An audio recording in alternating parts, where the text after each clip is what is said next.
Aimé Césaire qui est décédé il y a quelques jours. Et je voulais savoir ce que t'inspire Aimé Césaire, qu'est-ce qu'il représente pour toi, et voilà. Voilà, c'était cette Bon, chose. moi je pense que le vivre ensemble a été marqué profondément par des hommes comme Aimé Césaire.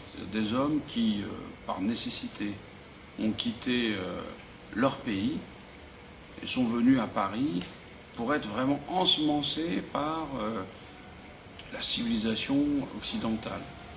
Et alors ils sont venus, alors lui il est arrivé en 1931 au moment de l'exposition coloniale.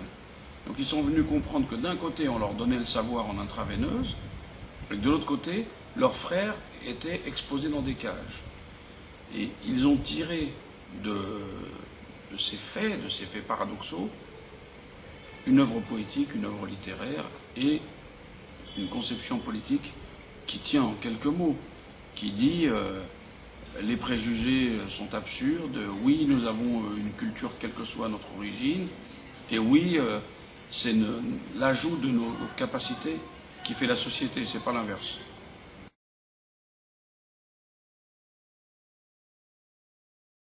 Mahmoud, tu es au courant qu'il y a quelques jours aussi, Germaine Tillon nous a quittés.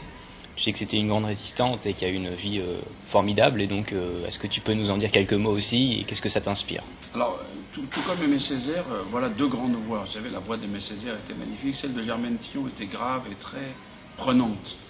Et c'était une femme qui me rappelle un peu Lucie Aubrac, par son inlassable volonté d'enseigner, de transmettre.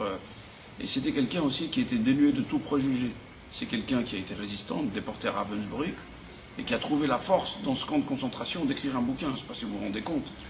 Privée de tout, privée de pain, privée de liberté, elle continue de vivre, et c'est elle qui gagne, parce que ce bouquin probablement l'a sauvée de la mort. Et ensuite, au lieu de rentrer en France plan-plan, elle continue d'être archéologue, elle va dans les Aurès, elle analyse le mode de vie des Chaouis, des Aurès, elle en tire vraiment une grande empathie avec ce peuple, et au moment de la guerre d'Algérie, elle est dans les Aurès, et les premiers événements sont dans les Aurès. Et c'est quelqu'un qui a toujours joué un rôle de médiation entre, disons, le FLN et l'armée française, dans toute la mesure du possible. C'était pas du tout simple, elle a d'ailleurs joué un rôle important au moment de la bataille d'Alger pour que cessent les attentats. Et c'est quelqu'un d'un grand courage qui était venu rencontrer le chef de la zone autonome d'Alger, Youssef Saadi, en pleine Casbah, alors que c'était la guerre. Et voilà, c'est quelqu'un d'exceptionnel, parce qu'elle aussi, elle est allée voir les autres, les rencontrer, analyser leur mode de vie, dire combien ils étaient aussi porteurs de culture et de civilisation. Et la mort concomitante de ces deux hommes, c'est une balise d'alerte pour notre société.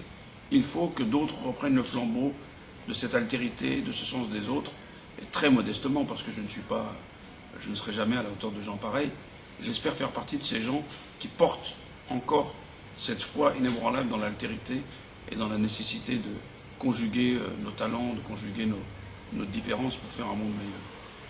Merci à vous.